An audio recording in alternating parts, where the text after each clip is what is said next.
hudby a hlas, ktorý poznajú generácie. Ten patrí samozrejme Beate Dobasovej, ktorá je s nami v štúdiu. Dobrý deň.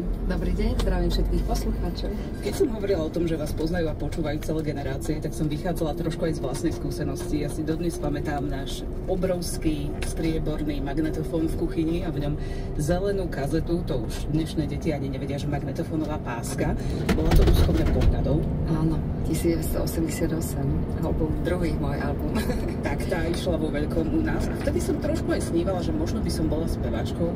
Našťastie som pochopila teda svoje limity. O čom ste snívali vy, keď ste boli dieťa? To sa dnes pýtame aj našich poslucháčov, tak sa pýtame. Ja som chcela byť speváčkou od úplného malička. Ja som bola také trošku dieťa, ktoré sa rado predvádzalo, dedo hral na husliach, ja som tancovala.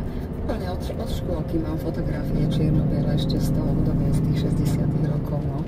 Speváčka. To som si tak, ja neviem, cítila som takú poslanie, že musím urobiť všetko preto.